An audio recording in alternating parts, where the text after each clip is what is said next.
Tu étudies et réalises le thème natal, le zodiaque des personnes, Mhm. mais tu le fais en astrologie dite sidérale. Qu'est-ce que ça change réellement? Écoute, c'est vrai que depuis plus de 2000 ans, en tout cas en Europe très souvent, on se base sur l'astrologie qu'on connaît nous tous, si tu veux, qui est appelée l'astrologie tropicale ou saisonnière. Tu vois, ça commence à 0 degré du bélier, puis on sait qu'on a des dates, bélier c'est telle période à telle période, etc. Et ça n'a jamais évolué. En revanche, on sait très bien que les constellations dans le ciel, quand tu regardes la Voie lactée la nuit, bah, tout ça, ça bouge en permanence. L'axe de la Terre, il a bougé aussi. Et en réalité, depuis 1800 ans, là où c'est figé l'astrologie tropicale qu'on utilise, eh ben, il y a eu 1 degré tous les 72 ans d'axe de la Terre par rapport aux constellations qui a bougé. Ce qui veut dire qu'aujourd'hui, entre la date où ils ont figé ces dates tropicales et aujourd'hui même, il y a à peu près 25 degrés de décalage. Alors qu'est-ce que ça veut dire par rapport à un thème astral ? Ça veut dire tout simplement qu'on a tous en tête un petit peu le dessin, tu sais, il y a cette roue du zodiaque avec les signes, les maisons, etc. Et puis on va tirer le thème natal et on va voir qu'il y a des planètes. Si je te fais ton thème natal en astrologie tropicale classique et si je le fais en astrologie sidérale, on va retrouver par contre les mêmes configurations de planètes. On va regarder que la Lune, le Soleil, Jupiter, ils sont dans le même signe, etc. Ça ne change pas, puisque c'est le jour exact où tu es né, où les constellations étaient comme ça dans le ciel. Ouais. Tu comprends ? En revanche, ce qui change, c'est la roue du zodiaque, c'est-à-dire les signes qui s'est décalé de plusieurs degrés. Donc, par exemple, je te donne mon exemple, c'est que normalement, je suis née Poisson ascendant Vierge avec une lune en Gémeaux. Et en réalité, si je fais mon thème normal, enfin, on va dire sidéral, celui que j'utilise, qui est aussi les thèmes védiques, enfin, il y a beaucoup d'astrologie plus ancestrale qui utilisent ça, hein, les Babyloniens, les Sumériens, etc., utilisent l'astrologie avec le vrai positionnement des degrés des planètes. Et ben je suis donc un Verseau ascendant Lion, avec une lune en Taureau, ce qui n'a rien à voir. On imagine bien que le caractère change. Okay. Toi aussi, j'ai fait ton thème, et puis ça a changé aussi, je crois, ton ascendant, ou quelque chose comme ça. Mais ce qui est important, c'est qu'on prend des couleurs différentes. Effectivement, si aujourd'hui, moi, je suis devenue non plus un Poisson ascendant Vierge, mais un Verseau ascendant Lion, déjà, j'intègre l'information en me disant « Ah oui, mais c'est vrai », et quand on lit, quand on compare, ça correspond beaucoup plus à la personnalité. D'accord. Vraiment, quoi. Okay. Et j'irai même plus loin pour être sûre et certaine de comprendre ce mécanisme de l'astrologie entre tropicale et sidérale. Quand je m'y suis vraiment intéressée et que j'ai étudié, j'ai pris à peu près 15 personnes que je connais et je leur ai monté le thème, ça m'a pris beaucoup de temps, ça prend du temps, et j'ai monté un thème complet en astrologie tropicale, en astrologie sidérale, et c'était vraiment sans appel, c'est-à-dire que tout le monde s'est reconnu avec une grande surprise dans l'astrologie sidérale, vraiment. D'accord.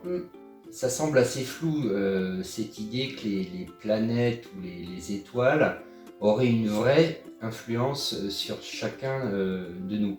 Est-ce que tu peux développer C'est vrai, en fait, comment ça fonctionne, cette idée que si il y a ton signe, ton ascendant, ta lune et toute la configuration de ton zodiaque à toi, ça va t'influencer. Ça peut paraître complètement abstrait en fait pour les gens. Oui, hein, en fait, on regarde le ciel et puis il y a ces constellations qu'on peut voir. Hein. Bon, il y a la Grande Ourse qu'on connaît tous, mais enfin, toutes les constellations qui appartiennent au zodiaque, hein, le Poisson et ainsi de suite,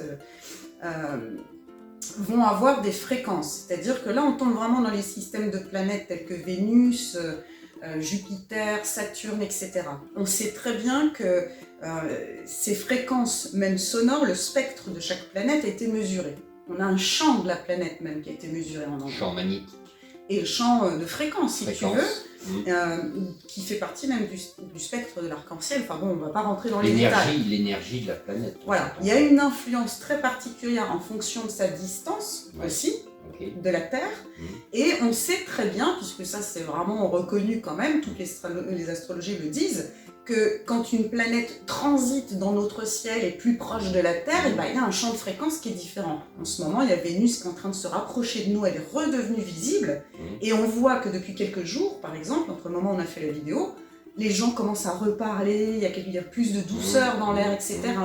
On va vers quelque chose de plus sensuel ou de l'amusement, etc. Enfin, il y a vraiment ce caractère Vénus qui est revenu, tu vois. Après, question toute simple, c'est la Lune, elle a bien un impact à la fois sur les marées. Bah, c'est ce que j'allais te dire.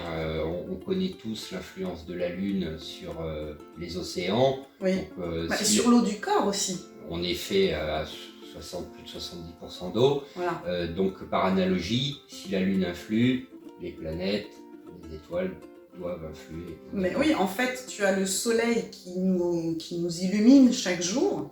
Dans ton thème natal, tu as aussi ton soleil de naissance. C'est ta manière de rayonner, de faire le jour, la manière dont les autres vont te percevoir. Est-ce qu'on peut dire cette phrase que certains connaissent, ce qui est en haut est comme ce qui est en bas? Bah oui, c'est très pertinent ce que tu dis, parce qu'effectivement, cette influence qui a l'air impalpable comme ça du cosmos a vraiment un impact sur la Terre, sur la biologie, sur chaque être vivant. Sur chaque être vivant. Hein, La Lune va avoir son influence et ton monde plus intériorisé, c'est le monde de la nuit en fait, c'est quand on éclaire les choses de l'intérieur, le rayonnement de ton soleil va faire la manière dont tu vas être perçu, ton système d'action, et puis après on a l'ascendant qui est la personnalité que tu dois développer aussi, et tout ça constitue vraiment une cartographie, un paysage qui t'appartient uniquement. Un paysage sidéral. Ton paysage sidéral, voilà. Moi j'appelle ça des sanctuaires des étoiles, si tu veux, plus ou moins, puisqu'il y a les 12 maisons, les 12 signes, etc. Et pourquoi ça marche, c'était ta question de départ, en fait, c'est que le jour dit dans un lieu précis, parce qu'on calcule la longitude et la latitude précise du lieu de naissance, l'heure exacte est extrêmement importante, puisqu'on sait très bien qu'à 10 minutes, un quart d'heure près, ça peut changer un petit peu une planète, on va dire, une couleur, si tu veux. Donc tu descends dans un portail astral, en fait, dans un moule, qui a une influence très particulière à ce moment-là. Moi je pense, c'est ma perception des choses, qu'il y a une influence réelle sur la biologie, et des caractéristiques. On sait très bien que ça donne des grandes lignes de conduite vers lesquelles se diriger, ce qu'on doit développer dans la vie, nos missions de vie, etc. Des compétences aussi, tu vois. D'accord. Alors, tu utilises différents thèmes. Oui. L'axe du dragon, le thème mythologique et le thème plutôt karmique. Et le thème complet également. Que peut-on choisir pour vraiment débloquer une situation parmi ces thèmes? Écoute, je pense qu'il y a diverses demandes. Évidemment, moi, l'axe du dragon, c'est celui que j'utilise le plus. Vraiment. Parce qu'il est beaucoup plus court et je l'ai orienté réellement sur les compétences, les dons de naissance, la voie qui va être favorable, c'est-à-dire ta vocation. C'est ton préféré? C'est mon préféré parce qu'il correspond à une demande du moment. En ce moment, on sait très bien. Pour le présent. Voilà. Moi, mais tout ce que je produis, c'est vraiment en raccord avec ce dont on a besoin en termes de collectif. Mais je pense qu'aujourd'hui, ce qui est très important par rapport à cet axe du dragon, ce thème-là, c'est qu'on va comprendre les résistances que l'on a, qui sont des bagages karmiques, pour ceux qui adhèrent à cette histoire d'âme et de réincarnation. Enfin, on a un bagage qu'on doit dépasser. On a des résistances, des peurs inconscientes, des peurs, on ne les comprend pas, qui nous empêchent d'aller vers le terrain de jeu, le jeu et le jeu intérieur, le terrain de jeu dans lequel on doit se développer. Donc déjà, avec cet axe du dragon, on va identifier plus ou moins les compétences qu'on a. On peut remarquer d'ailleurs que dans le parcours de vie, quand on échange entre un thème qui a été réalisé et puis la personne, et qu'on restitue des expériences de vie, que c'est tout à fait raccord. On a été un petit peu faire l'expérience de ça ou de ça. Mais là, ça clarifie vraiment le domaine vers lequel on doit se projeter. C'est le nœud nord. Et avec les compétences qu'on va trouver dans la maison 10, la maison 10, c'est la maison de la vocation, du métier. Je vais aller regarder la maison 2, qui est donc sous l'influence d'un signe particulier, d'une constellation, qui va plus être de l'ordre des ressources, du matériel, tu vois. Donc on peut avoir une idée du type de ressources qu'on va avoir. Dedans, dans cet axe du dragon, je mets le profil védique, c'est-à-dire de l'astrologie hindoue, qui est extrêmement précise, parce que dans un signe, le signe du taureau, eux, ils le divisent en 4 quarts, qu'ils appellent des padas, si tu veux. Mhm. Donc là, je parle d'un nakshatra. Un nakshatra, c'est le signe du taureau, par exemple, qui va être divisé en 4. Dans ces 4 sections, il y a des étoiles particulières. Aldébaran. Moi, par exemple, je suis Rohénie, c'est l'étoile Aldébaran dans ma lune. Eux, ils se basent sur la lune et l'ascendant. Ils n'ont pas, comme chez nous, le soleil et l'ascendant. Ton être profond et la personnalité à faire émerger. Et dans ces 4 sections, donc là, on est vraiment précisément à des degrés, tu as un profil qui émerge, qui est bluffant, jusqu'aux caractéristiques physiques de la personne. C'est d'une précision, mais vraiment incroyable. C'est génial, c'est mieux qu'un bilan de compétences. Ça peut aider, favoriser effectivement à aller vers le terrain de tes compétences. C'est ce que tu dois développer en termes de métier. Moi, je me suis vraiment focalisée là-dessus. D'accord. C'est de plus en plus clair. Ce qui est très intéressant, c'est qu'aujourd'hui, là en ce moment, on a tous un petit peu des perturbations par rapport à se projeter dans le futur, les vocations, les métiers, etc. Avec la situation qu'on connaît tous à l'échelle mondiale, ouais, tout simplement. Et on voit bien que certains ont envie de changer de métier, on veut se réadapter, on veut être peut-être plus proche de la nature, etc. Et ce thème-là, précisément, il a vraiment cet effet d'aller identifier vraiment les qualités qu'on peut développer. Et je précise quand même, Mathias, que l'impact de savoir la maison 10 de la vocation, le nœud nord, etc., on s'aperçoit que si on s'amuse à aller sur ce terrain-là, à vraiment essayer de développer un petit peu des activités qui vont être favorables, tout s'ouvre. Les choses sont facilitées. On est sur le terrain sur lequel on doit être et on s'aperçoit que tout converge pour qu'effectivement, par exemple, en disant tiens, si je vais faire tel boulot parce que j'ai pas pensé avant et pourquoi pas en boulot d'appoint, on va avoir les portes ouvertes bizarrement. Bah oui, parce que ça correspond à ta résonance, à ta fréquence profonde en fait, ce que tu dois développer. C'est du coup cette période qu'on vit actuellement là depuis un an, bientôt un peu plus d'un an maintenant, c'est plutôt positif, c'est le côté positif, ça permet aux gens de regarder plus à l'intérieur d'eux, on a le temps pour, période d'introspection. Ouais, c'est vrai que c'est une période d'introspection qui n'est pas si simple. En fait, elle est vraiment belle. Je n'ai pas dit que c'était simple, mais c'est une opportunité de le faire et du coup, aujourd'hui, avec l'intuition qu'on peut en avoir, puisque j'imagine que beaucoup parmi les gens qui nous écoutent se posent des questions, peut-être plus qu'avant, c'est peut-être le moment d'aller chercher un peu plus profondément à travers un thème.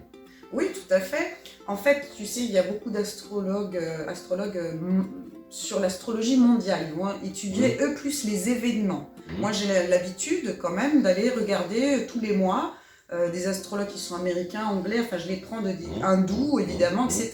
Je converge mes informations, j'essaye de faire un petit puzzle comme ça en fonction des astrologues pour bien comprendre ce qui se passe dans le ciel d'un point de vue mondial, voire par pays si tu veux. Ça c'est très intéressant. Et on s'aperçoit, d'ailleurs on se tient prêt, puisqu'on sent peut-être qu'il y a un truc qui arrive et on n'arrive pas à identifier ce que c'est. Voilà, on a tous besoin d'un changement, d'un truc un petit peu plus vivant, radical. Mais je pense qu'ils sont tous d'accord là, qu'il y a quelque chose qui va se produire entre le 15 et le 26 mai qui va être assez fulgurant pour l'ensemble de la planète. On peut être précis comme ça. Ah, on peut être très précis, ouais, bien sûr, puisque c'est les transits des planètes qui se rejoignent, ainsi de suite. On ne va pas rentrer dans les détails, c'est pas le sujet d'aujourd'hui, mais effectivement, oui, en ce moment, il y a cette introspection qui est un peu douloureuse parce qu'il y a eu des planètes comme Pluton, Saturne qui ont été assez fortes en termes de nettoyage. Là, on est venu curer le fond de la marmite. Donc, on a expulsé des choses qui étaient encore bien collées et puis là, on n'a pas eu trop le choix. Donc, c'est pas très agréable. Mais en réalité, on va vers cette énergie de Vénus. Donc, on va se sentir beaucoup plus léger très rapidement. Autre question, Elodie. Pourquoi les thèmes en général des astrologues sont plutôt chers? Eh bien, il faut comprendre... c'est important. Ouais, il faut comprendre, si tu veux, que... le tien, je te l'ai offert. Merci. Mais je rigole. J'ai fait beaucoup d'échanges comme ça. Moi, voilà. Un astrologue, un thème vraiment complet qui étudie tous les transits, tout ce qu'on veut, tous les aspects de toutes les planètes. Moi, sachant que j'intègre également les astéroïdes dans mes études, puisque c'est très important et c'est hyper parlant. L'axe du dragon, quand même, qui a un thème écourté et focalisé sur les compétences, on l'a vu, me prend 1 à 2 journées d'études et de rédaction. Tu as eu 14 pages qui étaient que sur l'axe du dragon, c'est entre 10 et 14 pages en règle générale. Maintenant, si on veut faire un thème complet entier, voilà, on est à plus de 20-30 pages éventuellement, et ça demande au moins 4-5 jours de travail, si tu veux, si ce n'est plus pour certains astrologues qui le font très très bien dans leur domaine. Et bah oui, il y a des thèmes qui peuvent coûter 300 à 500 euros, etc. Moi, l'axe du dragon, il y a 90 euros parce que je sais que c'est un besoin du moment. Donc je préfère que ce soit accessible et qu'on ait tous les clés en main. Pourquoi je le fais comme ça ? Je le fais comme ça pour être sûr que la majorité, enfin, en tout cas ceux que je vais pouvoir toucher, on va pouvoir aller converger vers les bonnes énergies pour l'humanité, pour le collectif, etc. C'est hyper important qu'en ce moment, on soit tous calés dans nos espaces de travail. Et donc c'est pour ça, je le rends accessible. Donc moi, mes thèmes, ils sont entre 90, 130 euros, c'est 150 euros, je crois, une synastrie. C'est beaucoup de travail de rédaction, c'est beaucoup de travail d'étude. Quand tu montes un thème, il y a une cohérence qui se fait. C'est vraiment impressionnant. Tu dis, mais oui, c'est logique, c'est censé du début à la fin, en fait. Est-ce que tu prévois d'autres choses, comme des stages ou autres, Oui, tout à fait. Le stage, en fait, que je vais mettre en place fin mai, début juin, est une intégration de l'axe du dragon. C'est-à-dire que sous forme de constellation, moi j'appelle ça des spatialisations énergétiques, hein, donc sur une journée, on va pouvoir positionner le soleil natal. Alors si tu le connais, si j'ai fait le thème avant, que la personne a déjà fait son thème, sidéral, j'y tiens, on va voir son soleil dans quel signe, quelle maison, etc. Et on va consteller en fait pour faire intégrer vraiment ces influences et ces aspects-là, voir les compétences qu'il y a dedans. On va pouvoir débloquer le nœud sud, hein, qui est la queue du dragon. Si tu me demandais, axe du dragon, pourquoi ? Il y a la queue du dragon qui est le bagage qui crée une résistance, qui tire et qui empêche d'aller vers le nœud nord la réalisation de l'être, qui est la tête du dragon. C'est comme si tu montais, finalement, tu marches sur la queue du dragon, tu dis « Non, je ne vais plus me laisser tirer vers le bas par ça ». Je me grimpe sur le dos du dragon et là, à sa tête, je vais pouvoir voler de mes ailes. De mes ailes solilunaires, j'appelle ça dans le thème, c'est ton soleil, ta lune, tous les aspects qui vont être bénéfiques pour toi. Et c'est ça qu'on vient intégrer. J'insiste que sur ce stage-là, je peux prendre des personnes qui n'ont aucune référence sur leur thème natal et ils n'intégreront pas la précision de la maison, etc. Ils intégreront leur soleil, la lune, Saturne, enfin, on peut faire le travail sans savoir. C'est toujours mieux de faire son thème avant, mais on peut le faire sans savoir, ça fonctionne de toute façon. Ça fonctionne aussi. Hein, d'accord. Bon, tu as rédigé mon thème. Oui. Ça m'a permis de comprendre des choses que je ne voyais pas aussi précisément avant, ou confirmer des intuitions que j'avais. Bon, ça m'a parlé. Ça permet d'orienter mieux certains projets. Est-ce que tu peux développer un petit peu plus ? Tu as fait une première lecture. Alors c'est un outil de travail personnel qui t'appartient maintenant, sur lequel tu peux revenir, parce qu'on ne va pas intégrer toutes les informations. Sur 14 pages, il y a énormément d'informations. Donc le temps que tu lises, t'intègres, etc., que tu t'appropries peut-être que le signe qu'on t'a dit avant, que tu étais taureau, ascendant, je sais plus, Balance. Ascendant balance en tropical. Et aujourd'hui, non, tu es un bélier ascendant sagittaire, je crois. Donc c'est une force qui est complètement différente. Déjà, te poser la question de dire, mais c'est quoi finalement mon énergie de bélier ? C'est quoi mon énergie de sagittaire, en fait, tu vois ? De s'amuser comme ça, s'approprier ça. Et ensuite, de rentrer dans le détail, de bien comprendre l'articulation de Saturne, en fait, de comment tu vas dépasser et aller vers ton nœud nord. Ton terrain de jeu aussi, c'est quoi et pourquoi tu dois aller dans ce sens-là. Donc ça, on pourra le relire ensemble. Tu peux me poser toutes les questions si tu veux, tous ces aspects-là. Et puis, intégrer petit à petit cette cartographie de ton être, en fait, qui est complètement différente. À mon avis, avec ça, tu vas partir sur ton terrain, quoi. Génial.